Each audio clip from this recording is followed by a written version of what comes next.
이 시각 헤드라인 뉴스입니다. 지난 주말 미국 뉴욕 증시는 장중 급등락을 반복한 끝에 혼조세로 거래를 마쳤습니다. 3대 지수 가운데 다우지수만이 0.54% 소폭 올랐습니다. 유럽 증시는 유럽 재정 위기와 미국의 부채 문제 등이 세계 경제의 성장 동력을 끌어내릴 것이라는 우려에 13개월내 최저 수준으로 폭락했습니다. 영국과 프랑스 증시는 2.7%나 급락했습니다. SK그룹이 소모성 자재 구매 대행 자회사인 MRO 코리아를 사회적 기업으로 전환합니다. 국내 IT 주력 제품인 액정 화면 패널과 메모리 반도체 가격이 사상 최저치를 기록하는 등 또 하락했습니다.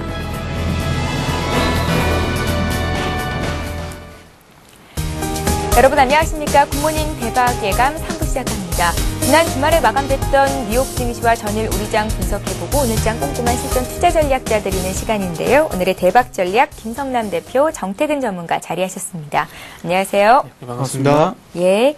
자, 코스피가 나흘간 228포인트 하락했습니다. 주간 기준으로 보니까 코스피가 무려 9%, 8% 가까운 낙폭을 보여줬었는데요. 지난주에 외국인과 기관이 사고 팔았던 종목들부터 보고 구체적인 투자 전략을 짜봐야 할 것 같습니다. 특징적이었던 부분들도 함께 짚어주십시오. 네. 자, 일단 안녕하세요라는 말이 참 무한할 정도로 예. 참 그렇죠. 우리 주식하시는 분들 정말 어려운 국면이 아닌가라고 좀 생각이 듭니다. 주말 동안에도 그렇게 썩 좋지 못한 소식들이 일단은 전해진 것 같은데요. 일단 한 주 동안에 외국인과 기관이 매수한 종목들 또 매도한 종목들을 살펴보도록 하겠습니다. 예. 자, 외국인부터 살펴보도록 하겠는데요. 외국인은 GS를 가장 많이 한 주 동안 매수하는 형태를 보였고요. 바로 이어져서 SK이노베이션이 올라왔습니다. 그래서 정유주들이 일단은 낙폭도 컸지만 외국인들은 매수를 하고 있습니다. 자, 그리고 기업은행, 기업은행은 정말 이 외국인이 며칠째 매수하고 있는지 쉬다가 지칠 정도로 연속적으로 계속 한 달 이상을 매수하고 있다는 것 참고를 하셔야겠습니다. 예. 자, 그리고 효성, 현대 글로비스에 대해서 매수하는 형태를 보였습니다.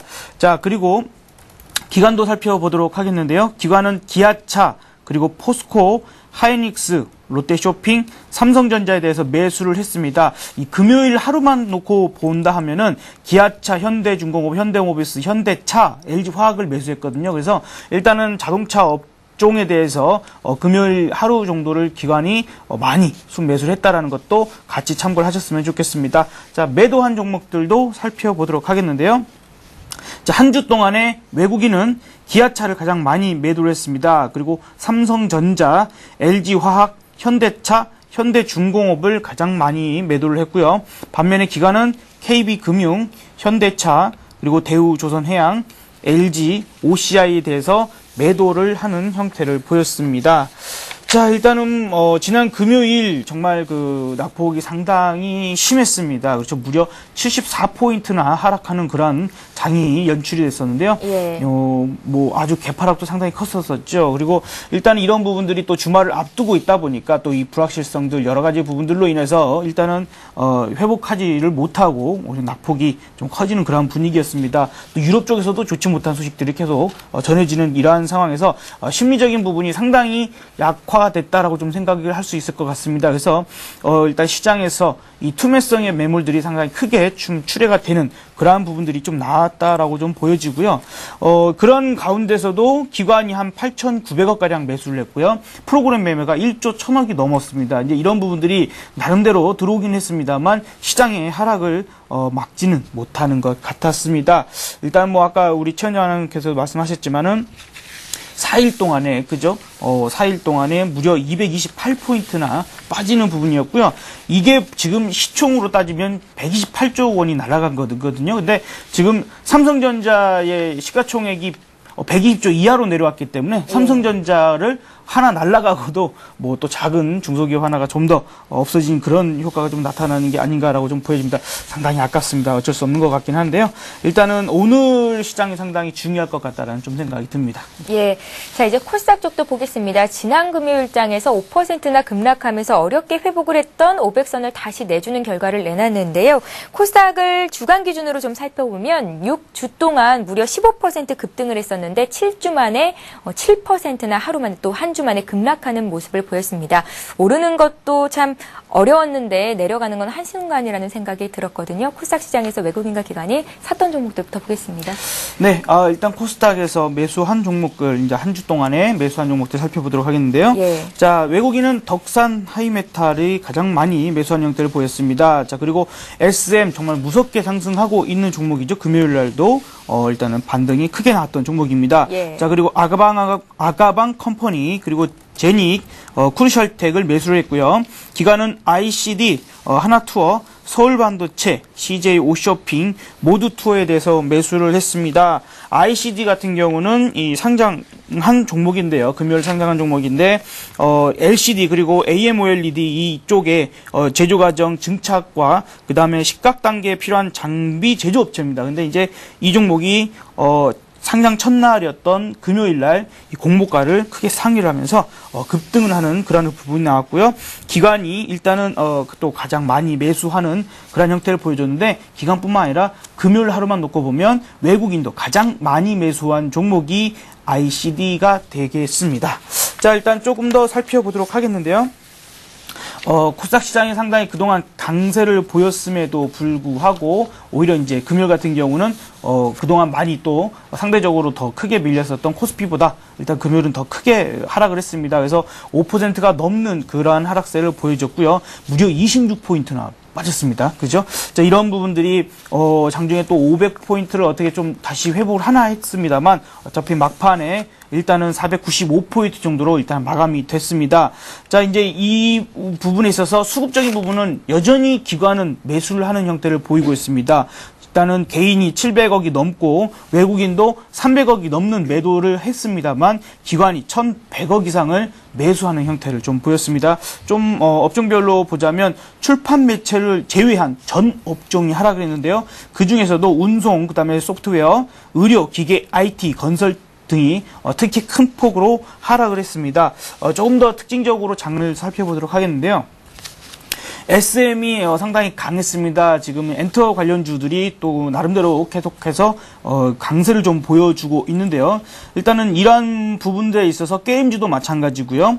이 컨텐츠 그리고 게임 등 이 주가 지수가 계속해서 하락을 하고 있음에도 이 경기 방어주로서 일단은 투자 제한이 되고 있다는 점과 그 다음에 일본에서 이 동방신기의 본격적인 활동과 더불어 샤이니의 부각이 내년 실적 전망에 긍정적인 요인이 된다라는 평가의 강세를 보이고 있습니다.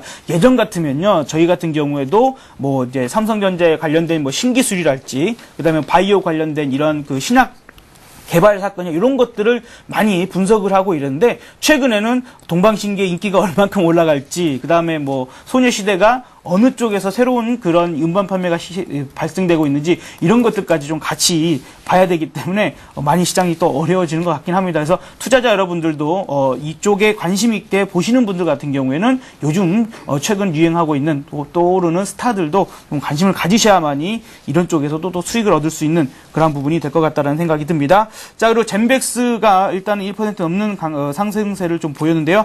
영국에서 진행하고 있는 최장암 임상 3상에 순조롭게 마무리되어 가고 있다라는 소식이 전해지면서 나는 소폭 상승세를 보였고요. 코데즈 컴바인 아마 걱정하신 분들이 상당히 많으셨을 겁니다. 뭐 이 대표이사 관련돼서 배임 횡령 이런 혐의가 소문 좀 돌았었죠. 그러면서 3일 연속 하한가에 들어가는 그러한 흐름이 나타났었습니다만 이 금요일 같은 경우에 4%가 넘는 강세를 보였습니다. 이 억울하다라는 이러한 대표이사의 이 장내 이 12만 주 이상을 매수를 했습니다. 그래서 지분을 확대를 했고요. 이러한 부분에 있어서 이 검찰의 어떤 이 대표 대한 소환도 없었다라는 이러한 입장들이 밝혀지면서 반등에 나서기 시작을 했습니다. 자, 그리고 바이오톡스텍이라는 종목도 한 10% 정도 강세를 보였는데요. 이 체세포 복제소 생산물이 안전하다는 것을 입증한 연구 결과가 국제학술지에 게재됐다는 소식에 급등을 하는 이러한 소식이 나왔고요. M게임이 또 상한가에 들어갔습니다. 내수주로서의 매력 그리고 외배인 이외의 다양한 신작 게임에 일단은 이 중국 시장의 진출이 기대감이 커지면서 이틀 연속 지금 상한가에 들어가는 흐름이 나왔고요. 아까 말씀드렸던 ICD도 일단 상장 첫날 이 상한가에 들어가는 흐름을 나타냈습니다. 예, 자, 이번에는 오늘 국내 증시에 영향을 미칠 만한 글로벌 증시 마감과 함께 이슈들 체크를 하겠습니다. 유럽 증시가 또 한 번 급락이었고요. 미국 증시는 다우지수가 0.5% 장 막판에 소폭 반등에 성공하는 모습을 보였는데 장중 변동폭이 400포인트 가까이 났었습니다. 미국의 7월 고용지표는 예상보다 호전된 결과를 내놨지만 주말 사이에 미국의 국가 신용등급이 강등됐다는 소식이 국제 금융시장을 출렁거리게 만든 요인이 됐었는데요. 정리를 해보겠습니다. 네, 정말 주말까지도 쉴 수가 없는 장세인 것 같습니다. 시장이 참 상당히 자꾸 미국 속으로 빠져 들어가고 있는데 조금 상당히 어렵다고 말씀드려야 될 것 같고, 그래서 그만큼 시장의 불확실성이 지배하고 있다고 말씀드려야 될 것 같습니다. 아시다시피 유럽 증시 같은 경우 급락 출발을 했습니다. 아시아 증시가 좀 급락한 영향도 있었고요. 그리고 유로존 채무 위기가 재부각이 되고 미국의 경기 침체 우려 영향에서 여전히 벗어나지 못하는 모습을 확인할 수가 있었습니다. 장 초반에 독일과 영국 증시 같은 경우 3.5%까지 낙폭을 확대를 하면서 우리나라 증시와 마찬가지로 참 큰 폭으로 하락이 좀 걱정이 되는 장치를 연출했었고요. 그리스 국채 부담으로 해서 실적 영향을 받은 은행주의 급락이 시장 약세를 주도를 하면서 장 초반에 큰 폭으로 좀 하락을 하는 모습을 보여줬습니다. 그래서 장 중반 정도 왔을 때는 이제 미국 시장이 좀 개선하면서 고용지표가 좀 개선된 영향으로 낙폭이 상당히 확대됐던 낙폭이 축소가 되면서 지금 현재 마감을 했습니다. 하지만 그런 부분이 그 장중에 단기에 그치면서 다시 한번 낙폭을 확대를 시키면서 마감을 했습니다.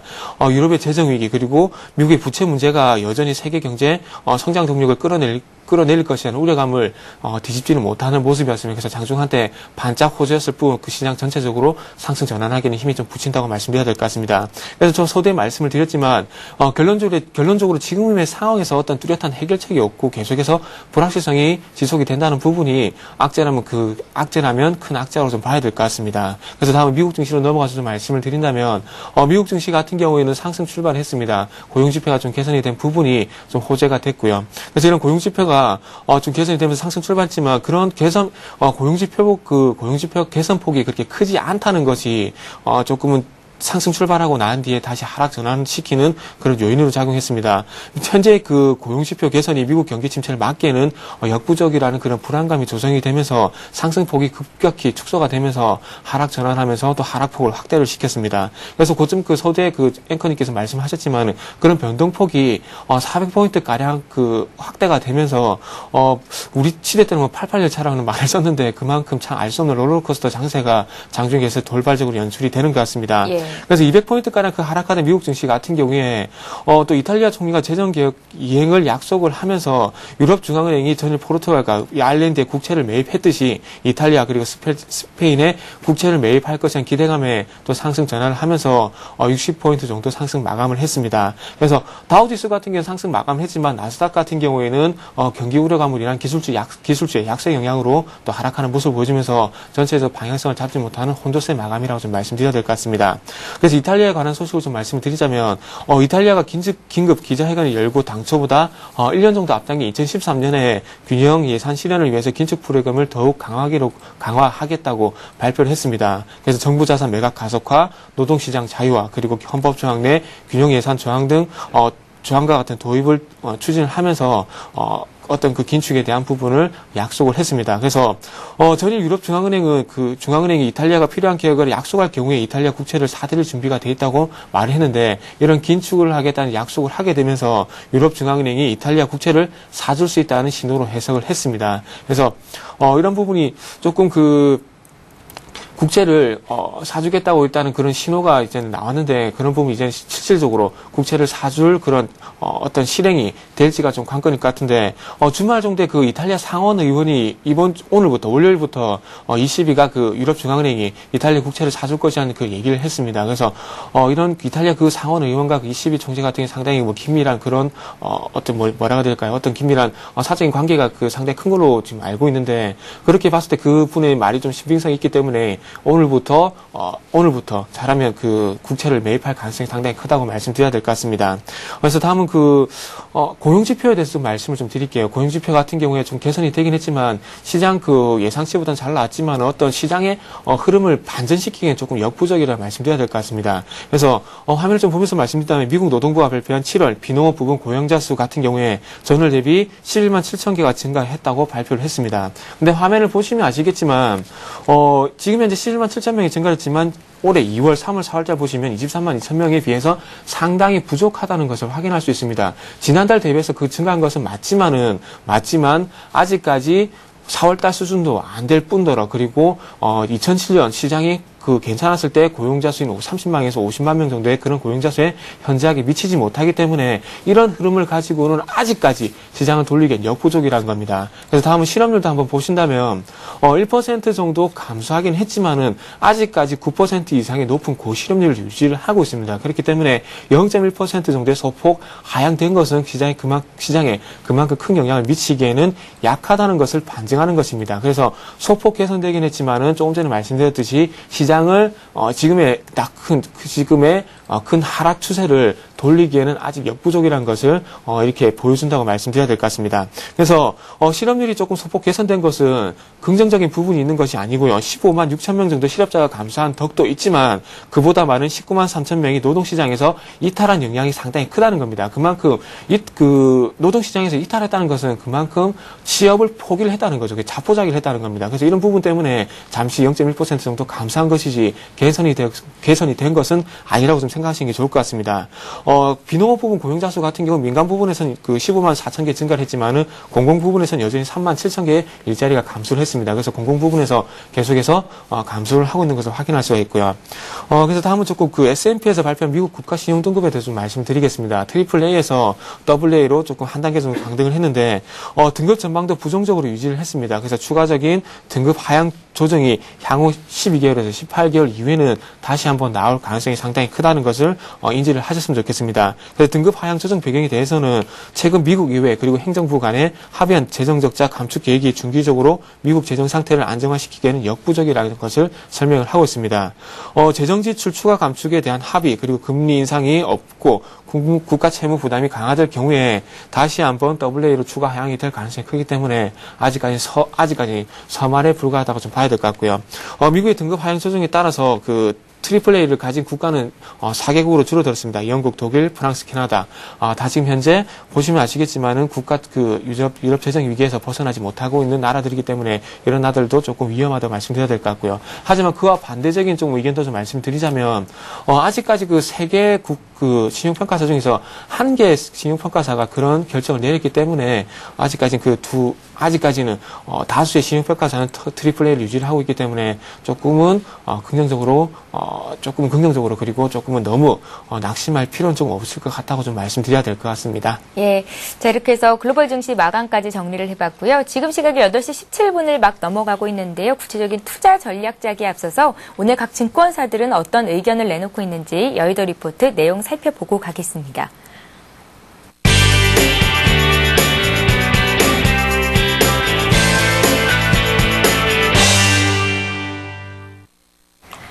이 시각 각 증권사 리포트 내용 살펴봅니다. 오늘은 우리투자증권의 의견부터 살펴보죠. 자, 우리투자증권은 현 장세에서는 확대된 변동성에 대응하는 자세가 요구된다고 밝혔습니다. 이에 심리적 안정 및 변동성 축소 요인에 면밀한 관찰이 필요하다고 조언했는데요. 투자 전략으로는 내수 소비주에 대한 매수가 유효하며 낙폭 과다 우량주에 대한 기술적 대응도 병행해보자고 의견을 제시했습니다.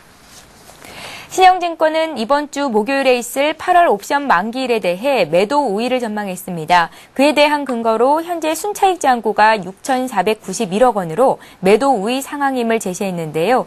단 국가 지자체, 투신권, 외국인의 컨버전 설정 가능성에 주의하며 환율의 흐름 역시 체크해보자고 조언했습니다.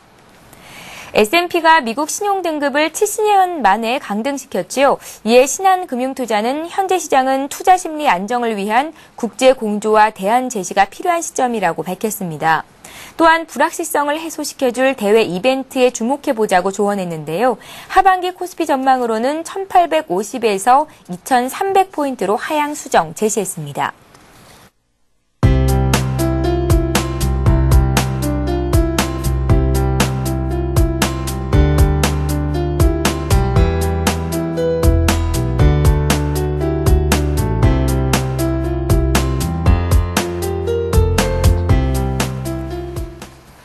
예, 오늘은 동양종금증권의 의견 자세히 보겠습니다. 골드 목동 지점의 고윤기 대리 전화로 연결합니다. 안녕하세요. 네, 안녕하세요. 예, 오늘 장 시작 전에 그 어느 때보다도 투자 심리가 불안할 것 같은데 오늘 동양종금증권은 어떤 투자 의견으로 정리를 하시겠습니까? 네, 지난주 글로벌 증시는 한 주간 8.6%나 급락을 했습니다. 이것은 글로벌 금융위기가 한창이었던 2008년도 11월 이후의 최대폭입니다. 특이한 점은 막판까지도 말이 많았던 미국 부채 한도 증액이 전격적으로 합의되면서 디폴트 상황을 모면한 다음에 벌어졌다는 것입니다. 현재 글로벌 증시를 억누르고 있는 불확실성 요인들의 경중을 따주기는 쉽지 않겠지만 아마 미국 경제의 더블 딥 우려가 아닐까 생각합니다. 2분기 실질 GDP 성장률이 소비 부진과 정부 지출 감소로 1.3%로 위축이 되었고 7월 미시건대 소비심리 지수는 2009년 3월 이후에 가장 큰 폭으로 하락을 했습니다. 또한 7월 ISM 제조업 지수는 기준선인 50을 위협하고 있는 수준입니다. 하지만 시장의 우려와 달리 고용보고서는 서프라이즈를 기록을 했습니다.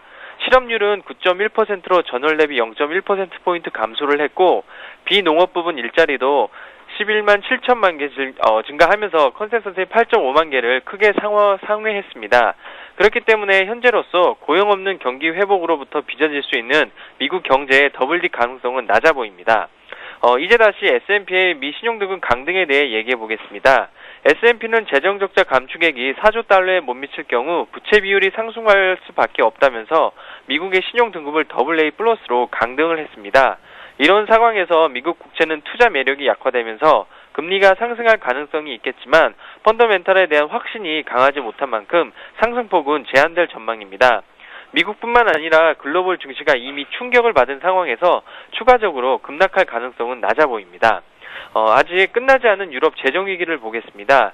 최근 스페인과 이탈리아의 10년물 국채 금리는 구제금융 라인인 7%에 다가선 6%를 기록을 하고 있습니다. 이런 영향으로 유럽 재정위기가 스페인과 이탈리아로 전이될 것을 우려하고 있습니다. 그 이유를 또 살펴보자면 이탈리아와 스페인 모두 정치적으로 불안감이 크기 때문에 재정긴축 프로그램이 제대로 이행되기 어려워질 수 있다는 것입니다. 또한 유럽재정안정기금의 한도 확대가 아직 승인을 받지 못하고 있는 상황이고 더딘 정책적 대응이 불안 심리를 자극을 하고 있습니다. 또한 두 나라의 국채가 9월과 10월에 집중되어 있지만 아직 유럽재정안정기금 규모인 4,400억 유로로는 지원하기 어려운 상황입니다. 그렇기 때문에 이러한 불안 심리를 잠재우기 위해서는 독일이 반대 입장을 취하고 있는 유럽재정안정기금의 증액이 필요해 보이며 9월 16일과 17일 EU 재무장관 회의에서 본격적으로 논의를 전망입니다. 당초 예상보다 증시 여건이 약화되었고 여전히 불확실성이 상존해 있지만 상당한 악재들이 이미 노출되면서 주가도 이에 상응하는 가격 조정을 받고 있다는 점에서 이번 주 국내 증시는 추가 하락보다는 반등의 가능성이 높아 보입니다. 예, 동양종금증권 골드 목동 지점의 고윤기 대리와 함께했습니다. 고맙습니다. 네, 감사합니다.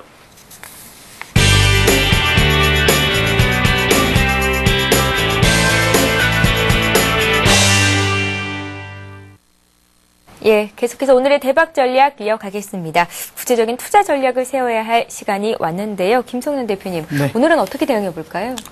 자, 일단 뭐 다른 내용들은 사실 이제 어느 정도 주말 동안에 또 많이 전해 들으셨을 거고요. 예. 지금 상황에서 필요한 것은 그러면 앞으로 이제 어떻게 해야 되느냐가 중요한 거겠죠. 뭐 지나간 이야기를 좀 아는 것보다도요. 예. 이제 뭐 충분히 들으셨을 테고. 그래서 어쨌건 지금 시장이 상당히 낙폭이 컸습니다. 그리고 금요일 날 또 나름대로 투매성 이러한 그 어떤 매물이 쏟아졌다라는 점도 어느 정도 이제 좀 그 나름대로의 반등을 좀 생각할 구간이 그 좀 오지 않을 것인가라는 좀 생각을 해보는데요. 그것이 그러나 이제 그걸 바로 오늘이라고는 좀 말씀드리기는 좀 어려울 것 같습니다. 그런데 어쨌건 이제 반등이 나온다라면 그것을 이용을 해서 좀 전략을 이제 새롭게 짜야 될 것이고 지금은 어쨌건 그 뭐라 그럴까요? 투매에 참여할 필요는 없다. 일단은 손절이나 부분들도 이미 늦었습니다. 못하신 분들은 이미 늦었고요. 사실은 손절하기도 상당히 어려웠죠. 개파락으로 계속해서 밀렸기 때문에 이러한 부분들도 적절한 손절 매도 상당히 어려웠을 것으로 예상되기 때문에 자 그렇다면 지금은 투매에는 참여하지 말자. 그리고 다만 반등이 일단은 나올 수 있을 것으로도 예상이 됩니다. 어쨌건 이번 주에 미국의 국채 발행이 있고요. 그 다음에 FOMC가 있고 우리나라에도 금통위 그리고 옵션 만기일 이런 다양한 이벤트들이 이제 준비가 되어 있습니다. 그래서 그에 따라서 시장 자체가 위아래로든 또 한 번 다시 요동을 칠 수 있는 그러한 부분들이 있을 것으로 예상되기 때문에 어쨌건 그러한 부분들로 해서 시장이 한번 반등을 줄 때에 우리가 현금 비중이 거의 없으신 분들 같은 경우는 어떻게든 좀 만드시는 게 좋을 것 같다라는 생각이 들고요.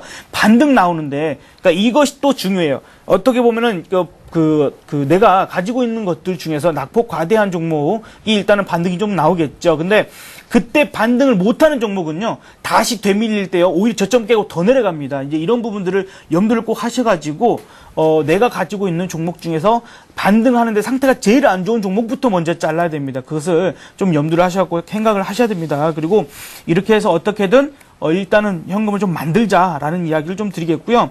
자, 그렇다면 저점을 어느 정도로 볼 것이냐도 좀 중요하겠죠. 그래서 지금 차트를 잠깐만 좀 보여주시면 좋겠는데요. 예.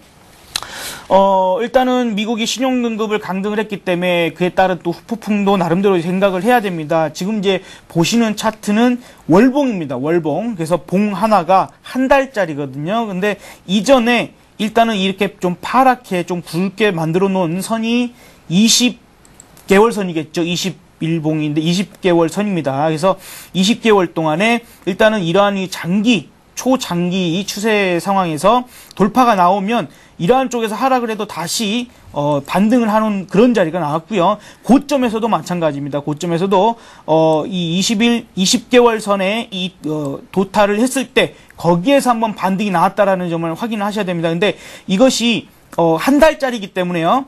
이 다음 바로 옆에 있는 이 조금 확대해서 보여드리면 옆에 있는 양봉이 작게 나왔지만 일단은 한 달 정도를 상승했다라는 점을 볼 수 있습니다. 그래서 지금 아주 서두르지는 않으셔도 됩니다. 지금 이제 거의 다 지금 현재 상황에서도 거의 다 와 있는 상태이기 때문에 지금 현재로서는 이제 이게 한 1890 정도 되거든요. 그래서 일단 한 1900포인트 정도에서는 일단 우리가 반등의 어떤 기회를 잡아볼 수 있는 저점 라인이 될 것이다라고 좀 보여지고 그 이전에 만들어졌던 이 일봉 상황에서의 저점 라인도 일단은 1901포인트 정도 됩니다. 그래서 1900포인트 정도가 일단은 일시적으로 이탈이 된다 하더라도 그것을 다시 되돌리는 이런 흐름들이 좀 나와준다라면 그때에 한 번 정도 이게 현금이 많으신 분들은 일단 뭐 저점에서도 반등을 이용한 기술적 반등을 이용한 이 단기 트레이딩 정도는 가능하겠습니다만 그렇지 않은 분들은 일단은 그냥 반등을 추가적으로 생각을 하셔가지고 그때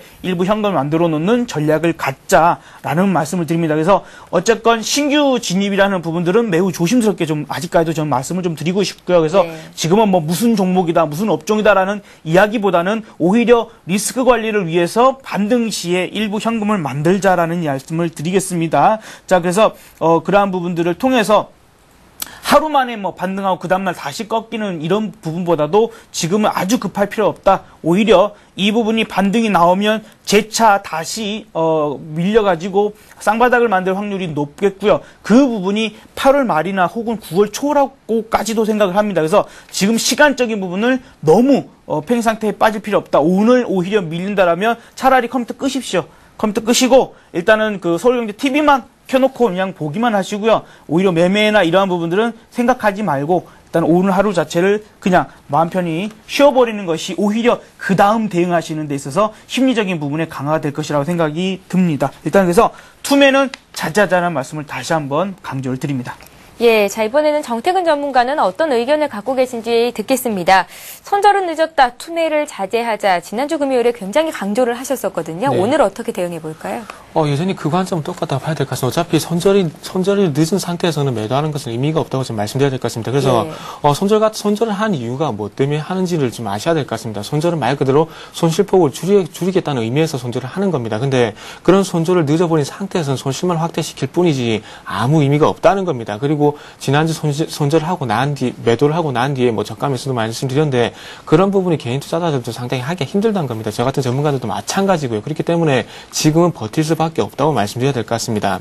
자, 그래서 전 이번 주에 조금 시장이 좀 바닥을 잡지 않게는 좀 예상을 하고 있습니다. 그래서 거기에 대한 얘기를 좀 드리자면, 일단 그 최저 1880포인트까지 일단은 열어놓고 그 지역을 좀 지지해준지로 좀 봐야 될 것 같습니다. 그래서 이 부분은 좀 화면을 보시면서 좀 말씀드려야 될 것 같습니다. 네. 자, 지난주 금요일 같은 경우에, 조금 코스피 200가 그리고, 코스피 200가 그리고 코스피 종합 주가 지수가 좀 차이점이 있었습니다. 그래서 화면을 본다면은, 일단은 코스피 200 같은 경우에는 일단은 그 화면을 지금 먼저 보시면 아시죠. 코스피 200 같은 경우에는 지난 3월달 지금 현재 그 화면을 보시면 아시겠지만 지난 3월달에 일본 대지진이 나왔던 그 부분은 지금 현재 이탈한 상황입니다. 근데 코스피 지수로 넘어가게 된다면은 마찬가지 코스피 지수로 넘어가게 된다면은 코스피 지수는 아직까지 요 200 지난 3월 저점이 이탈하지 않은 상황이다. 그렇다면 코스피 200과 선물이 먼저 움직이는 경향이 크기 때문에 코스피 200 지수가 지금 현재 지난달 3월달 저점을 이탈했기 때문에 코스피 지수도 마찬가지로 지난달 3월 저점을 오늘 시장에서 조금 이탈할 가능성이 상당히 크다는 겁니다. 그렇기 때문에 오늘 쪽에서는 좀 추가 하락은 좀 불가피하겠지만은 최저 1880포인트 지지력을 일단은 조금 확인하는 것을 좀 말씀 한번 드려보도록 하겠습니다. 그리고 지난주 이 부분은 지금 화면을 제가 연결해서 조금 말씀드려야 될 것 같은데, 지난주 토요일 날 같은 경우에, 지난주 토요일이죠. 6일 같은 경우에 유일하게 아시아에서 중동 지역에서 사우디아라비아가 좀 개장을 했습니다. 근데 사우디아라비아가 좀 개장을 했지만은, 하락 5.5% 정도 급락을 했습니다. 근데 그 이유를 한번 살펴보니까, 미국의 신용등급 하향 조정에 의한 영향으로 인해서 5.5% 정도 하락을 했습니다. 그리고 제일 먼저, 개장한 중동 주식 그 이후에 제일 먼저 개장한 중동 주식 같은 경우에 이스라엘 같은 경우도 5.9% 정도 하락을 했고요. 그리고 두바이 같은 경우는 3.7% 정도 하락을 했습니다. 그래서 이런 중동 증시가 하락했다는 것을 보여드리려고 하는 것이 아니고 그 중동 증시가 하락한 이유가 미국의 신용등급 강등 때문에 하락이 나왔다는 겁니다. 그리고 그건 하락이 아니라 또 급락이 나왔다는 거죠. 그렇기 때문에 지금 현재 미국의 신용등급 강등 영향을 아직 주말이 지나긴 했지만은 그런 영향을 무시할 수 없기 때문에 좀 우리나라 증시도 오늘 쪽에 좀 하락이 좀 불가피하다는 부분을 말씀드리기 위해서 말씀드렸다고 말씀드려야 될 것 같고요.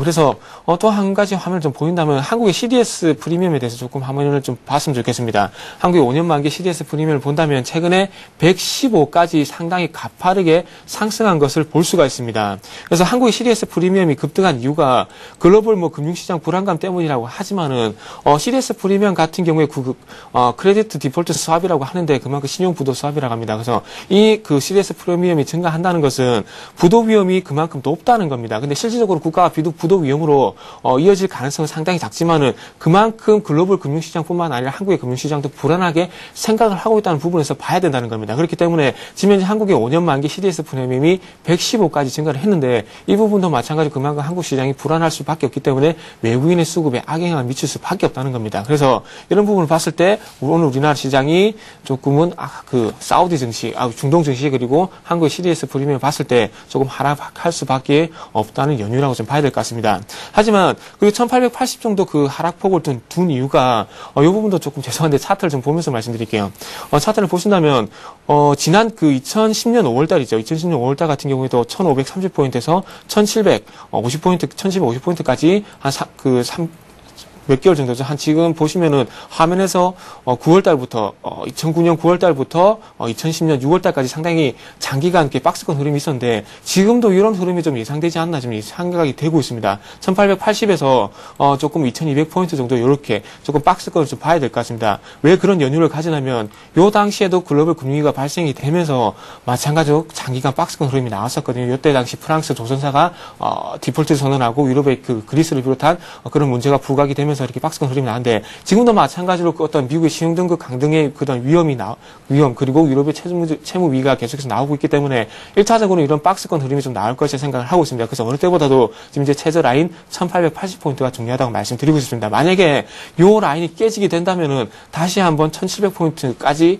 빠지는 최악의 상황에 갈 수가 있기 때문에 지금 이 자리는 어쨌든 지켜줘야 되는 자리이기 때문에 좀 말씀 한번 드려보겠습니다. 그리고 시장에서 많은 전문가들이 이제부터는 조금은 추가 하락이 제한이 될 것이라는 얘기를 하고 있는데 그런 부분이 어떤 전망에 관한 부분이 아니고 전문가들도 마찬가지로 추가 하락이 안 나왔으면 하는 그런 바람이 지금 현재 시장을 지배하고 있다는 겁니다. 그만큼 전문가들도 공포심에 지금 현재 지배가 돼 있기 때문에 어떻게 보면은 지금 그런 공포심이 빨리 돌려줄 수 있을 만한 그런 해결책이 나와야 된다는 겁니다. 그래서 그런 해결책이 제가 볼 때는 지금 화면을 같이 좀 본다면은 9일날 열리게 되는 FOMC 회의를 조금 주목을 해야 될 필요가 있다고 말씀드려야 될 것 같습니다.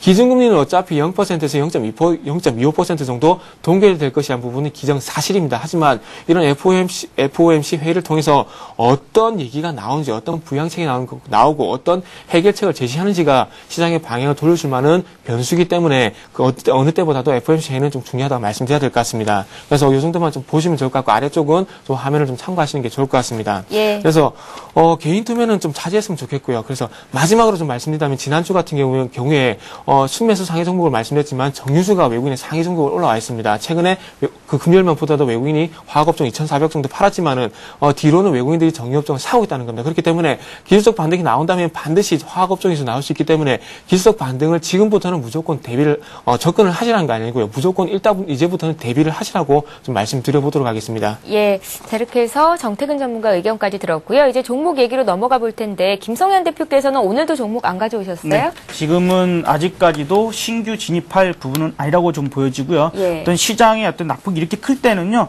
괜히 을에 잘못 들어갔다가는 오히려 수익을 내기보다는 손실 보는 경우가 훨씬 확률적으로 높습니다. 그것이 지금 금요일 날도 그랬고 목요일 날도 그랬고 제가 종목 추천을 하지 않은 날들이 다 보여주고 있는 거기 때문에 일단은 오늘까지는 일단은 쉬도록 하겠습니다. 예, 정태근 전문가는 종목 들고 나오셨죠? 네.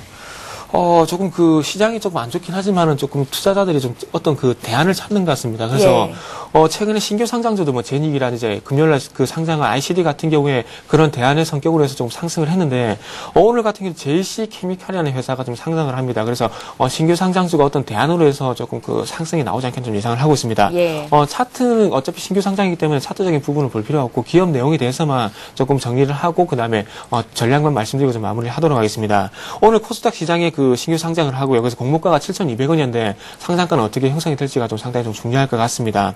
그리고 어떤 회사냐면 동식물성 유지를 이용해서 만든 신재생 에너지 원료인 바이오 디젤을 생산을 합니다. 그래서 이 연료 같은 경우는 일반 자동차 그리고 버스, 트럭에 사용이 되기도 하고요. 그래서 주요 매출처는 한번 살펴보니까 SK에너지 그리고 뭐 GS 같은 주요 어떤 그 정유사에 납품을 하고 있고 그 다음에 SK케미칼 그리고 방위 사업청 등이 주요 매출처로 좀 확대이 되고 있습니다. 그래서 어떤 그 매출처도 조금 좋다고 좀 봐야 될 것 같고 조금 다변한 정유주가 아닌 SK케미칼 그리고 방위 사업청과 같이 조금 매출처가 확대가 돼 있다는 부분도 좀 긍정적이라는 말씀드려야 될 것 같습니다. 매출 같은 경우에도 작년 같은 경우에 그 전년 대비 79% 증가한 912억 그리고 영업이익은 134% 증가한 104억 정도 되기 때문에 실적도 좀 상당히 굉장히 괜찮다고 봐야 될 것 같습니다.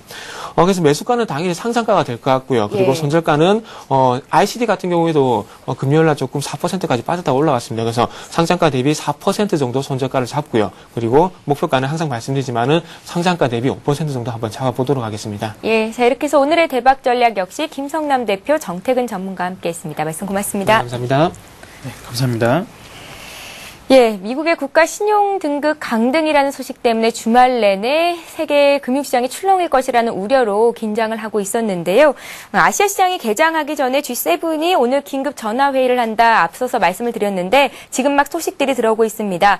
일본 재무상을 통해서 들어온 소식에 의하면 필요시 시장을 안정시키기 위해서 충분한 유동성을 공급하기로 했다라는 소식인데 오늘 국내 증시 시작하기 전에 증시에 좀 긍정적인 영향으로 작용을 해줬으면 좋겠습니다. 오늘도 투자 전략 잘 짜시기 바랍니다. 내일 다시 오겠습니다. 고맙습니다.